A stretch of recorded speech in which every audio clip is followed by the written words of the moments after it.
What if I told you that the 1,970 seconds, the golden decade of rock, was also a graveyard of broken dreams? Behind the flashing lights, screaming fans, and stadium-shaking anthems, fame came with a price far heavier than anyone expected. Some of the brightest stars burned out before their time, consumed not just by excess, but by relentless pressure, grueling schedules, and a culture that celebrated self-destruction as rock and roll. This isn't just a list of tragic endings, it's a lesson in how fame without balance can crush even the strongest talents. From the haunting mystery of Jim Morrison in Paris to the heartbreaking downfall of Elvis Presley, each story reminds us that success without health, grounding, and support can turn into a silent enemy. By the end of this video, you'll never see these legends the same way again. Stay with us, and if you love exploring the untold side of music history, consider subscribing for more stories like this.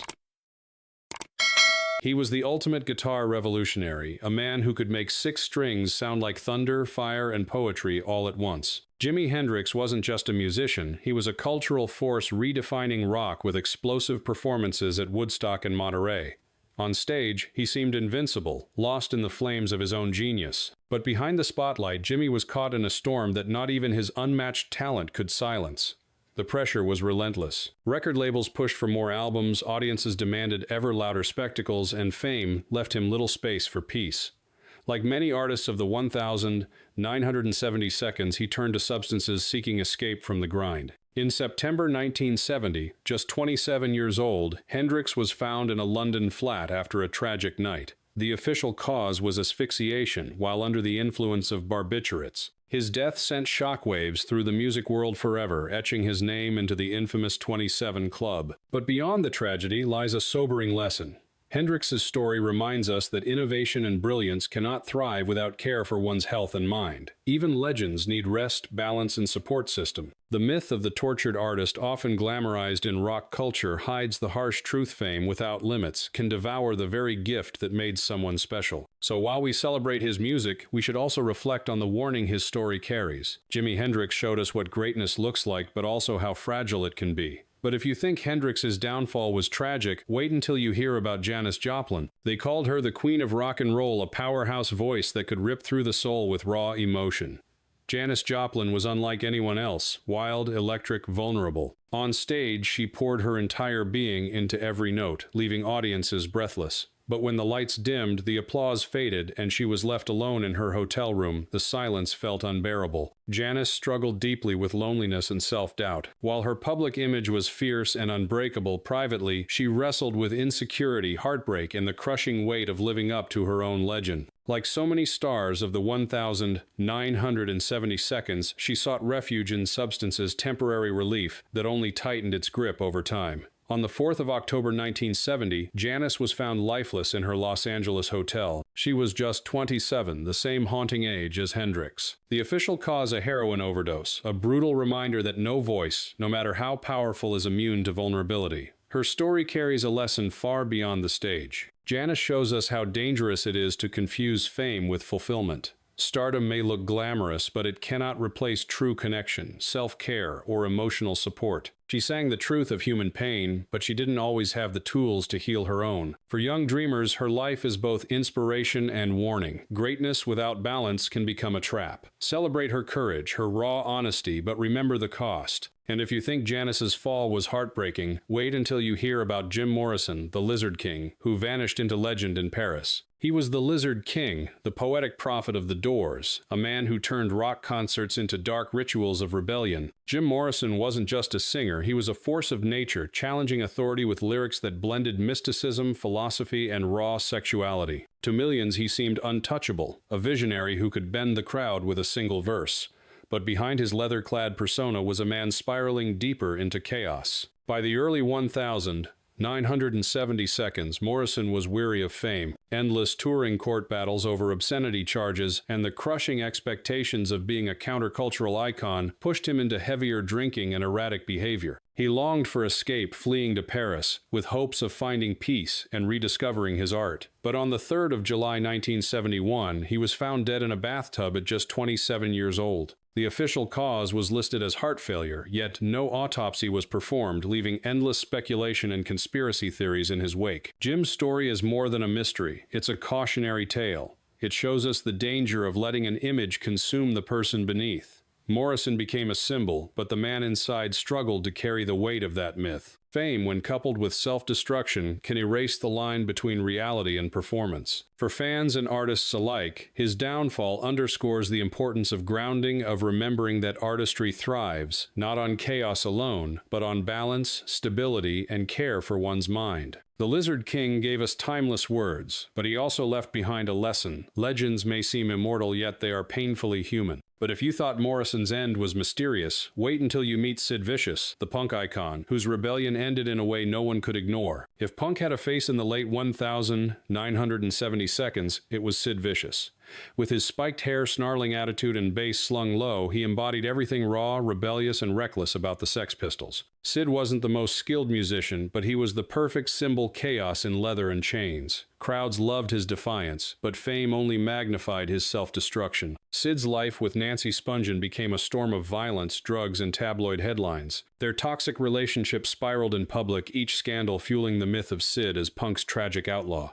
But reality was darker. In October 1978, Nancy was found dead in their hotel room, under circumstances still debated. Sid was arrested, released on bail, and within hours of freedom attended a party. That night he overdosed on heroin and never woke up. He was only 21.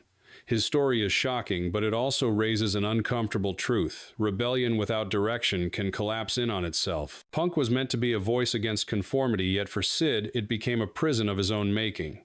The industry cheered on his bad boy persona but offered no lifeline when the performance consumed him. The lesson here is clear. Anger and rebellion can spark change, but when they're not balanced with purpose, they can destroy the very people who carry the torch. Sid Vicious may have symbolized punk's raw power, but his fall reminds us that behind every cultural icon is a human being who needs support, not just spectacle. And if Sid's downfall feels explosive, wait until you hear about Mark Bolan, the glam rock star who met his end in the most sudden and tragic way imaginable. If Sid Vicious was the face of punk's raw rebellion, Mark Bolan was the shimmering crown prince of glam rock. With his glittered cheeks, velvet outfits, and a guitar that purred like a wild animal, Bolan didn't just play music, he created spectacle. As the frontman of T-Rex, he gave the world Get It On, 20th Century Boy, and an entire movement that turned concerts into theatrical rituals of glitter, fashion, and flamboyance. For many young fans in the early 1970 seconds, Bolan wasn't just a star. He was a doorway to freedom, self-expression, and the possibility of being unapologetically different. But the world of glam rock, like every golden era of fame, demanded more than it gave back. Endless tours, interviews, and media expectations pulled Bolan into the same cycle of exhaustion that consumed so many of his peers. Though he largely avoided the substance abuse tragedies of Hendrix or Joplin, Bolan struggled in other ways. Fame was a double-edged sword, fueling his creativity while leaving him vulnerable to excess recklessness and the relentless speed of celebrity life. That speed tragically would become literal. In the early hours of the 16th of September 1977, Mark Bolan was a passenger in a car driven by his girlfriend, Gloria Jones. The vehicle lost control on Barnes Common in London and slammed into a tree. Bolan was killed instantly. He was just 29. His girlfriend survived, though seriously injured. For fans, the news was almost surreal. How could a man so vibrant, so full of life and light be extinguished in an instant? Yet Bolan's death carried a haunting lesson, one that transcended rock and roll. Unlike the overdoses that had claimed other legends, his fate highlighted another reality. Fame often puts people in situations of constant travel, late nights, and rushed decisions. Safety, so easy to overlook in the rush of stardom, can mean the difference between life and death. Bolan's tragedy reminds us that recklessness, even unintentional, can destroy more than just a career. It can end a legacy before it's fully lived. Mark Bolan's story also underscores the fragile line between art and mortality. Glam rock celebrated beauty, sparkle, and youth, but beneath the glitter was a young man as mortal as any of us. He became immortal in song, yes, but his sudden end was a wake-up call for fans. No amount of fame or fashion can shield us from the laws of reality. Even the brightest star must slow down, must take care, must respect life's limits.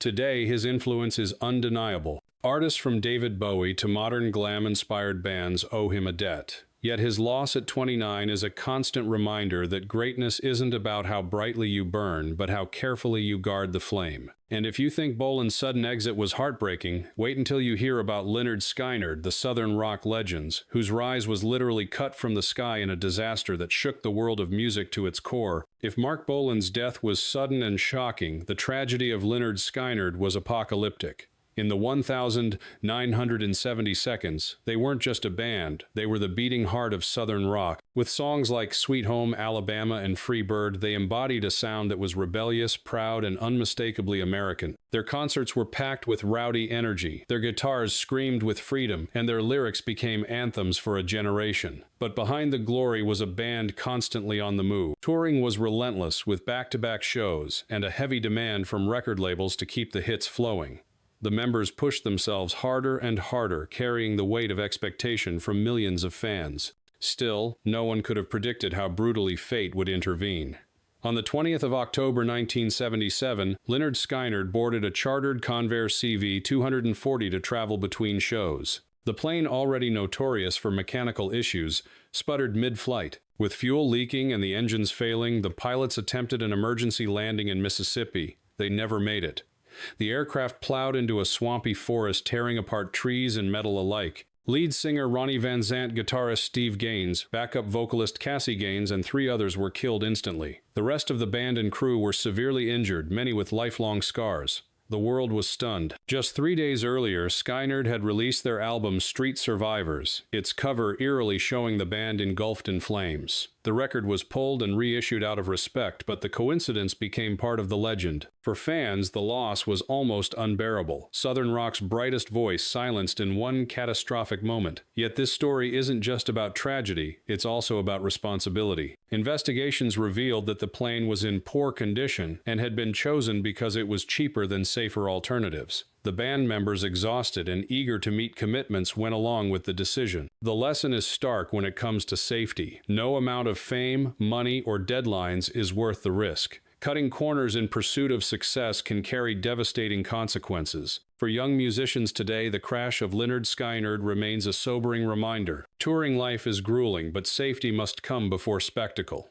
Behind every concert ticket is a human life, and no performance is worth gambling with survival. Despite the loss, Lynyrd Skynyrd's music endures. Free Bird has become not just a rock classic, but a tribute to those who lived too fast and died too young. Ronnie Van Zant and Steve Gaines may have left this world in fire and chaos, but their voices still rise each time those chords ring out. And if you thought the fall of Skynyrd was devastating, wait until you hear about Bon Scott, the fiery frontman of AC divided by DC, whose unstoppable energy couldn't save him from a fate as tragic as his music was legendary. If Lynyrd Skynyrd's tragedy fell from the sky, Bon Scott's came from within. As the frontman of AC divided by DC, he was pure electricity, wild, untamed, and unforgettable. With his raspy scream and devilish grin, Bon gave life to anthems like Highway to Hell and TNT. He wasn't just singing about rebellion, he was living it. Every performance felt like a dangerous ride, and fans adored him for it. But living at that pace had consequences. AC divided by DC's rise in the late 1970 seconds was meteoric, with endless tours across continents. The band pushed themselves night after night, feeding off the chaos of their crowds. Bon Iver, the party animal, became infamous for his drinking. Friends described him as charming but unpredictable, one moment laughing with boundless energy, the next stumbling under the weight of his own excess. His lifestyle became part of the band's image, but behind the legend was a body taking the punishment. On the night of the 18th of February 1980, after a heavy night of drinking in London, Bon passed out in a car outside a friend's house. By morning, he was gone. The coroner's report listed acute alcohol poisoning and death by misadventure. He was just 33. For AC divided by DC, the loss was devastating. Their beloved frontman, the very voice of their rebellion, was silenced in an instant. And yet the band stood at a crossroads. They had just released Highway to Hell, their biggest record to date. Many thought the tragedy would end their story, but out of grief came resilience. AC divided by DC brought in Brian Johnson and just months later released Back in Black, an album dedicated to Bon. It went on to become one of the best-selling albums of all time. Bon's story offers more than just heartbreak. It's a lesson about limits. Charisma and talent can carry an artist far, but the human body has boundaries that cannot be ignored. His death is a reminder that celebration should never slip into self-destruction. For fans, his wild spirit remains a thrill, but his loss is a warning carved into rock history. Even the strongest voices can be silenced by neglect. Educationally, his story speaks to young dreamers about balance. Rock and roll will always carry risk, but sustainability requires moderation, awareness, and care. Fame may celebrate the image of endless partying, but real longevity in music comes from protecting both body and mind. Bon Scott left the world with a fire that still burns through AC, divided by DC's music. Each time Highway to Hell blares from speakers, his spirit roars back to life. Yet his fate reminds us, energy without restraint is a candle that burns too brightly, too fast. And if Bon Scott's fall feels tragic, wait until you meet John Bonham, the thunder of Led Zeppelin, whose death didn't just end a life but brought down an entire empire of rock. If Bon Scott was the voice of rebellion, John Bonham was its heartbeat. Known simply as Bonzo, he was the powerhouse drummer of Led Zeppelin, the man who could make drums sound like earthquakes and thunder rolled into one. With his explosive style, he transformed percussion into a lead instrument. Fans still talk about his legendary solos like Moby Dick, where he pounded for 20 minutes straight sometimes, even with his bare hands. He was quite simply irreplaceable, but with great talent came crushing pressure. Led Zeppelin dominated the 1,970 seconds, filling stadiums worldwide and living the excesses that came with superstardom. Their tours became infamous for their extravagance. Hotel floors turned into party zones, wild antics, and never-ending bottles of alcohol. And while the myth of the rock god seemed indestructible, Bonham's body could only take so much. He developed a reputation for heavy drinking, a habit that grew more dangerous as the band's success soared. On the 24th of September 1980, during rehearsals for an upcoming U.S. tour, Bonham started the day with breakfast and tragically alcohol. Over the course of the day, he consumed an estimated 40 shots of vodka. That night, he went to bed and never woke up. The official cause of death was asphyxiation from vomit after acute alcohol intake. He was only 32. The loss was catastrophic not only for his family and fans, but for Led Zeppelin itself. Within weeks, the band announced they could not continue without him. To them, Led Zeppelin was not just about songs or fame. It was about chemistry.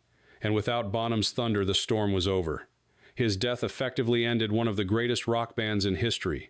Yet Bonham's story is more than tragedy. It is a lesson in human fragility. The myth of invincible rock stars glamorized a lifestyle of indulgence, but Bonham's passing stripped away that illusion. Even legends are vulnerable when health and moderation are ignored. His downfall teaches us that talent must be nurtured with care, not drowned in excess. For young musicians, Bonham's legacy is twofold. His drumming remains unmatched, a masterclass in passion and precision. But his fate stands as a warning against romanticizing self-destruction. Longevity in art requires balance, respect for the body, and the humility to step away from dangerous habits.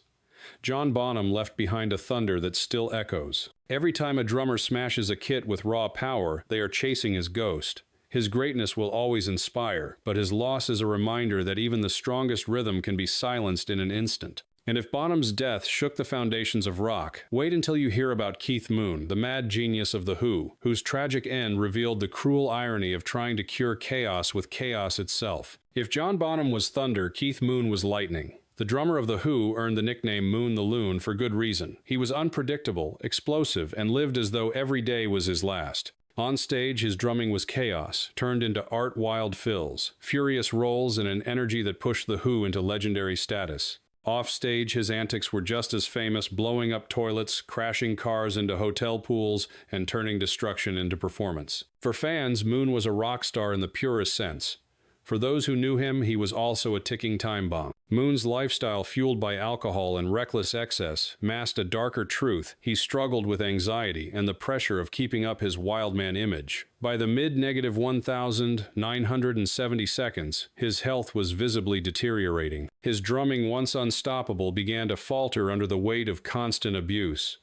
The Who loved him, but they could not save him from himself. In 1978, desperate to fight his dependence on alcohol, Moon was prescribed clomethiazole heminevrin, a sedative meant to help him withdraw safely. But the irony was brutal. On the 7th of September, after attending a party in London, Moon went home, took the medication, and never woke up. The official cause of death was an overdose of the very drug intended to cure him. He was just 32. The lesson here is, sobering treatment must be managed with care, and quick fixes can sometimes be just as dangerous as the problem they aim to solve. Moon's tragedy highlights the need for proper medical supervision, awareness, and compassion when dealing with addiction. It's a reminder that even the loudest, boldest personalities can be hiding pain that requires understanding, not spectacle. For musicians and fans alike, Moon's story warns against glorifying the rock and roll lifestyle. Behind the laughter, the chaos, and the outrageous headlines was a man desperately trying to cope. His drumming still inspires generations, but his loss underscores the importance of addressing mental health and substance use with honesty and support. Keith Moon will forever be remembered as a genius behind the drum kit, a whirlwind of sound and personality. But his fate is proof that no amount of talent can outrun the consequences of excess. And if Keith Moon's end felt cruelly ironic, then Hasson is truly heartbreaking. The king himself, Elvis Presley, whose fall from grace revealed how fame, pressure, and hidden pain can bring down even the mightiest of legends. He wasn't just a star, he was the king.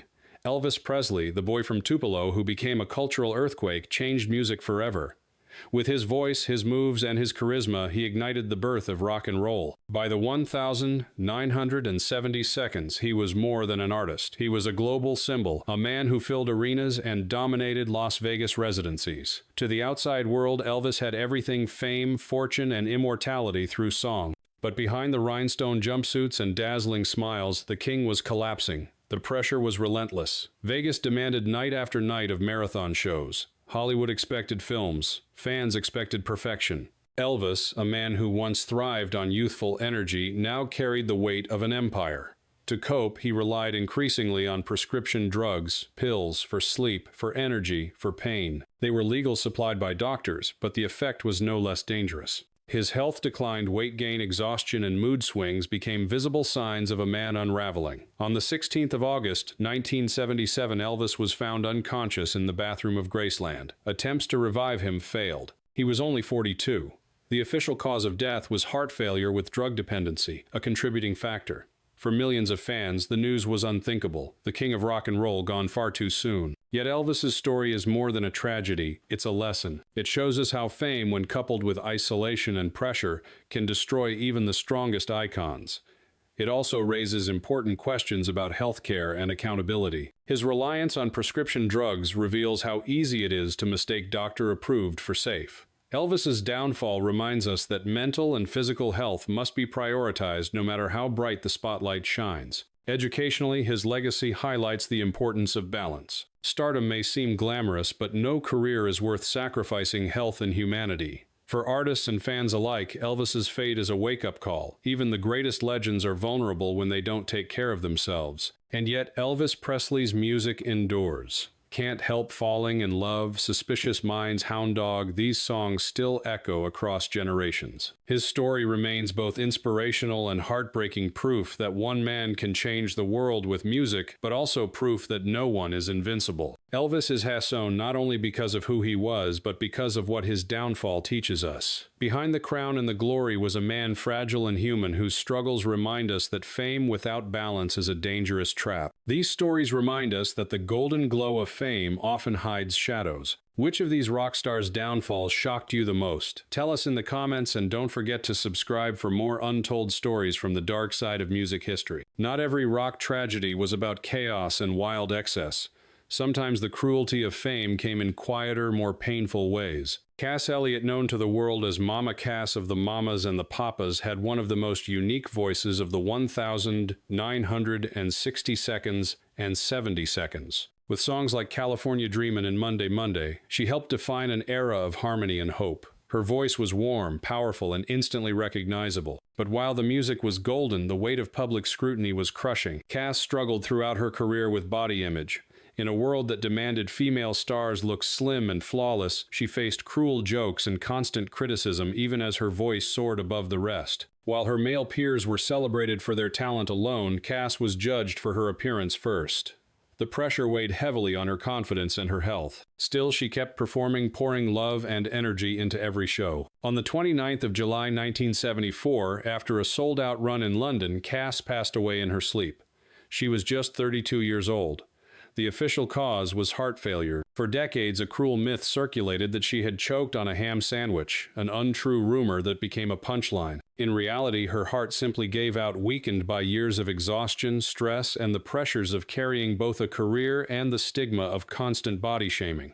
Her story teaches a lesson different from Hendrix or Joplin. It reminds us that not all destruction comes from drugs or reckless living. Sometimes it comes from the relentless emotional toll of an industry that values image over humanity. For fans and artists alike, Mama Cass's legacy is a call to kindness, to remember that behind every star is a human being who deserves respect, not ridicule. Cass Elliott's voice still echoes with joy and freedom, proof that greatness comes in many forms. But her early death remains a painful reminder that words, expectations, and prejudice can wound as deeply as any substance. And if Mama Cass's quiet tragedy shocked the world, wait until you hear about Duane Allman, the young guitar genius whose life ended in an instant on the open road. If Mama Cass's tragedy was quiet, Duane Allman's was sudden and violent. Known as one of the greatest slide guitarists in history, Duane Allman was the driving force behind the Allman Brothers Band. His guitar didn't just play notes, it cried, soared, and told stories. Songs like Whipping Post and In Memory of Elizabeth Reed turned jam sessions into spiritual journeys, redefining Southern rock. By the early 1970s, Duane had become a legend in the making, earning respect not only from fans but also from fellow musicians like Eric Clapton, who invited him to record on Layla and other assorted love songs. But as his star rose, so did the speed of his life. Touring was constant, and downtime was rare. Duane found his escape on the road, not just with his band, but on his motorcycle. To him, riding was freedom, a way to feel alive outside the suffocating grind of fame. Yet that freedom carried risks. On the 29th of October 1971, just months after the band's breakthrough live album at Fillmore East, Duane was riding his Harley-Davidson through Macon, Georgia. A flatbed truck suddenly stopped in front of him. Swerving to avoid it, Duane lost control. The motorcycle toppled, and though he tried to maneuver out of danger, the bike slid, crushing him beneath its weight. He was rushed to the hospital but did not survive. He was only 24.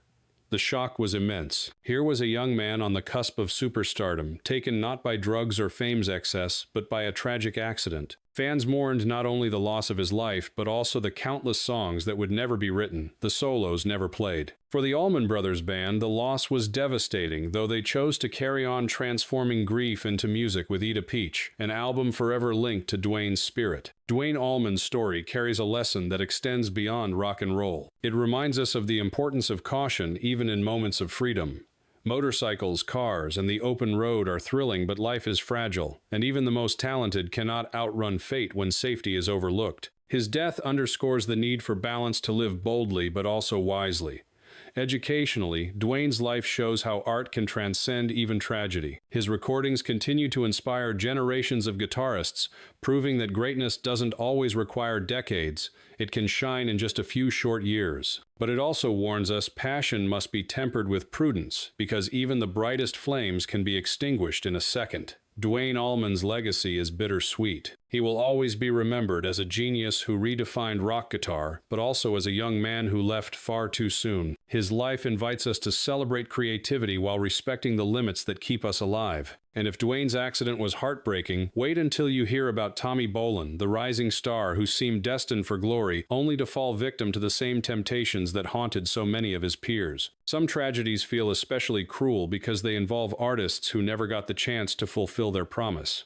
Tommy Bolin is one of those stories. A gifted guitarist with a natural flair for blending rock, jazz, and funk, Bolin seemed destined for greatness. His fluid style and bold creativity landed him high-profile gigs with Deep Purple and the James Gang, and his solo work revealed an artist unafraid to experiment. Songs like Teaser hinted at a future where he might have stood alongside the greatest guitar heroes of his time. But talent, as history often shows, is no shield against temptation. Bolin's quick rise came with the same pressures that had crushed so many before him: constant touring, label expectations, and the culture of excess that defined the rock scene of the 1970s. He was young, ambitious, and eager to prove himself, but he was also vulnerable. Surrounded by late nights and a party-fueled environment, he began leaning into substances as both escape and fuel. In December 1976, Bolin was opening for Jeff Beck in Miami, a career-defining opportunity. That night he played with passion, even as friends noticed he looked unwell. After the show, he returned to his hotel room. Hours later, he was found unresponsive. The official cause of death was listed as a drug overdose, but deeper than the headline was the painful truth: at just 25 years old, Tommy Bolin's body and mind had been pushed past their limits. The loss was staggering. Here was a musician who had barely begun to scratch the surface of his potential. Unlike Hendrix or Morrison, whose catalogs were already deep, Bolan's discography felt like the opening chapters of a book never finished. Fans and fellow musicians mourned not only his passing but also the future albums, the innovative sounds, and the collaborations that would never happen. Educationally, Bolan's story is a reminder that fame often rewards speed but punishes endurance. The culture of live fast, die young is not romantic. It's a trap that steals voices, silences guitars, and leaves audiences with echoes of what might have been. For aspiring artists, his life stands as both inspiration and warning. Talent must be nurtured with discipline, and ambition must be balanced with care for health and well-being. Today, Tommy Bolan remains a cult figure, celebrated by guitarists who study his technique and mourn his absence from the pantheon of fully realized legends. His music reminds us that brilliance can shine even briefly, but his death underscores the need for systems of support in an industry that too often devours its own. Tommy Bolan's final note was played at 25, but the lesson of his story continues to resonate. Promise is precious, and it must be protected. And with Bolan, we close our list 13 rock stars of the 1,970 seconds, whose brilliance lit up the world, but whose downfalls remind us that fame without balance comes at the highest cost. From Jimi Hendrix's haunting guitar cries to Elvis Presley's final days in Graceland, these stories reveal the hidden cost of fame. The 1,970 seconds gave us some of the most powerful music ever recorded, but it also showed us how pressure, excess, and the relentless demands of the spotlight can break even the brightest stars. Each of these legends, whether taken by addiction, exhaustion, or sheer circumstance, reminds us that talent alone is not enough. Behind the lights and applause are real people who need rest, balance, and compassion. Their downfalls are not just scandals to retell, but lessons to carry forward. Health must always come before glory. So which story struck you the hardest? Was it the mystery of Jim Morrison, the sudden silence of Lynyrd Skynyrd, or the heartbreaking fall of the king himself? Share your thoughts in the comments. We'd love to hear from you. And if you found value in uncovering the untold truths behind rock's greatest names, consider subscribing. There are more stories waiting, and each one has something to teach us about fame, humanity, and the fragile line between legend and loss.